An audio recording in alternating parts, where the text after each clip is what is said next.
Really elaborate, like, full, like, fabric cosplay, like, sewn, serged, a bunch of different things used. Something like Hyrule Warriors, Dynasty Warriors. Yeah, yeah. Or like the Ariel who's walking around as well. I've seen a lot of amazing cosplayers, I'm referencing them all. So when you're comparing those two, they're made of very different things, right? Ariel is mostly fabric, and you have to do very different things to make a dress. Then you do armor. Armor is made of completely different things. You have to have a completely different skill set. Who prefers Ariel? I personally do. Who prefers Garrus? And just because Garrus, again, so it's not necessarily even like, he's got really good craftsmanship, it's amazing cosplay, but it's not always necessarily because of the costume. There are a lot of things going into this, and with those two examples, they're not even comparable. Because you make them completely different ways, completely different skill sets, completely different genres. How do you compare that?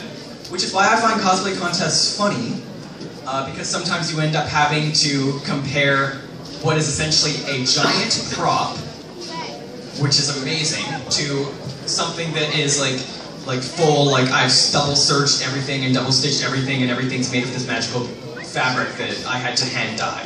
How do you compare those? You don't, and it often comes down to the subjectivity of the people judging. It's not a hockey game, where a final score is set at the end. It's always like, well, this person could have done better, but that's not the point.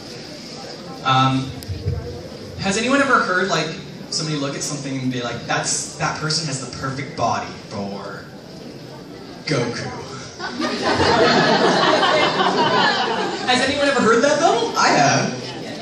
Did you know that Goku has muscles that don't exist in human beings? Like anatomically, like muscle groups that don't exist. Like triple, like tricep trapezoids in here. It's true. No one is ever the perfect blank. They're cartoon characters. Or they're real people. And unless you're them, or they're a twin, or even if you're still their twin, you still have differences, I'm sure. Like you might have a lazy eye or something, I don't know. So no one's, characters, if we only ever cosplay characters who match our body type, age, race, gender, etc., then we can maybe cosplay one character. You know who they'd be? Yourself. Ourselves. And then we're just a con full of people who are not dressed up. So that's very counterintuitive. So when you're thinking about what to cosplay, I know a lot of people will be like, well, I have to match the character. I do.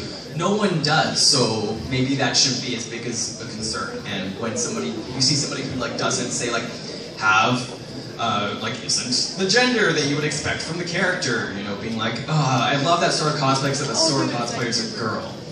Well, let's look at Sora for a second and reflect on that, but then let's also remember that even if you saw like a boy Sora, like there would be differences too, like the demographics that people fall under don't limit what they can cosplay.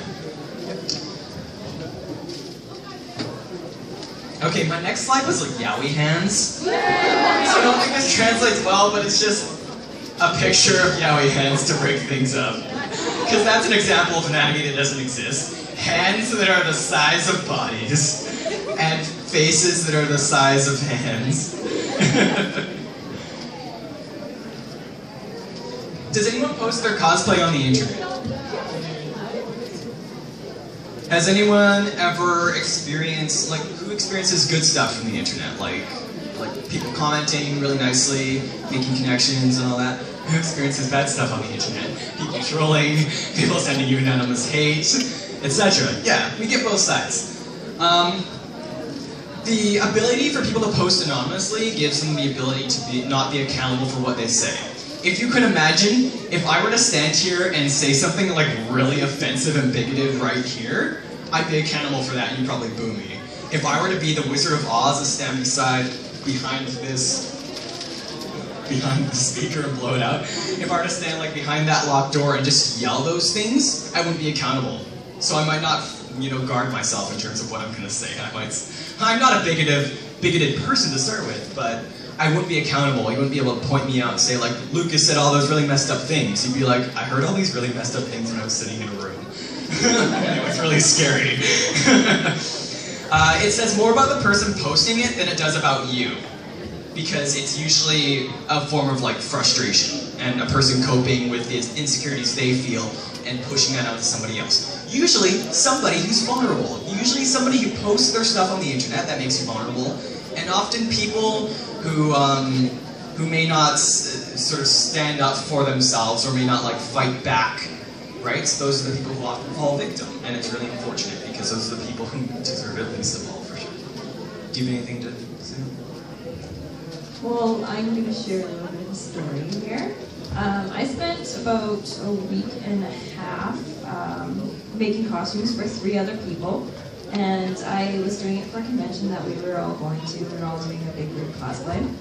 And I left my costume to last because I wanted them to have really awesome costumes, because when I make things for other people, I want them to enjoy it. So I left my costume to last, and then I got slammed with work, and then I also got really sick.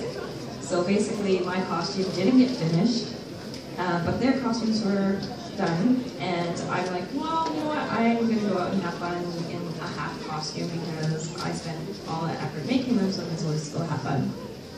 And then a week later, after the convention, I got anonymous hate slamming my costume. On Tumblr. Yeah. And basically, they were just bashing all of the costumes that I did to that convention, and I have an Anon tracker, which are very handy. So I knew exactly who posted it, and it was the friends that I had spent all that time making costumes for. So, yeah. So sometimes, you never really know who is posting, so I would recommend Anon trackers. But, yeah, it definitely hurt, and I confronted them about it, and, you know, I asked, like, why did you say that? And we kind of worked it out afterwards, and, you know, we're still friends. So, yeah, that was a very hurtful thing to hear, though, from my friends. Has anyone ever heard the phrase, people bond better over a common enemy than they do over a common friend? Or something to that effect, where like if people have something to hate on, they often like, it brings people together in a really weird way. But in that situation, in a lot of situations, I feel like where it comes from, like you could be really good friends with a person, but if you get in a room with the right people who are feeling the right sort of like want to sort of tear people apart, you can end up saying really mean things about your friend just for the sake of like perpetuating a conversation forward and getting in on something. So yeah, again, like not necessarily, I don't think, especially in that situation, like it's not saying anything negative against you, because who cares if your cosplay is half finished or bad? It's yours. You're not doing it for anyone else. It's not going to win any wars. It's all fine. It's not going to cure cancer. Fly needs to go away. Not going to cure cancer. It's just for you. So if somebody else has a problem with the fact that you have a half-finished cosplay, then that's something that's going on in their mind. That's maybe like they're saying these things to get along better with their friends, so they can just like, you know, complain about a person that then they can keep talking to them and start some conversations. Because who in here, like most of your friends are cosplayers? They are now. Welcome to the friendship room. So cosplay friend, like most of my friends are cosplayers. That being said, most of what we talk about, well, often most of what we talk about is cosplay, or finds its way into each conversation we have. And I, in the past few years, have tried to remind myself to keep people in my circle who are positive.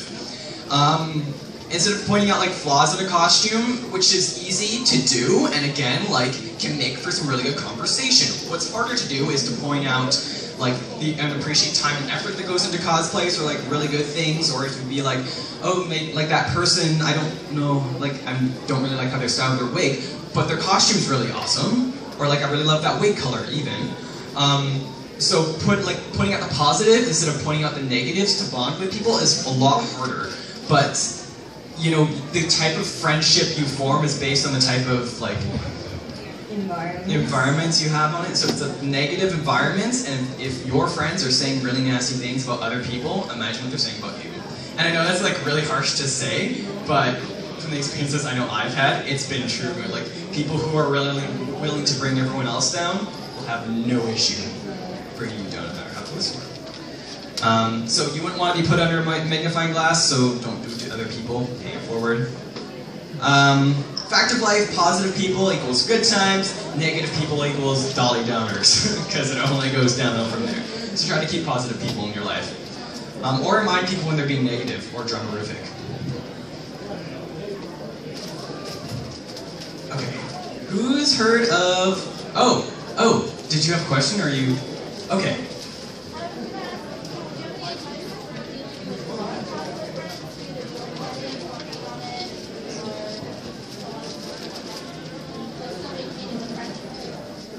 Yeah, like, so, like people who are just not into cosplay?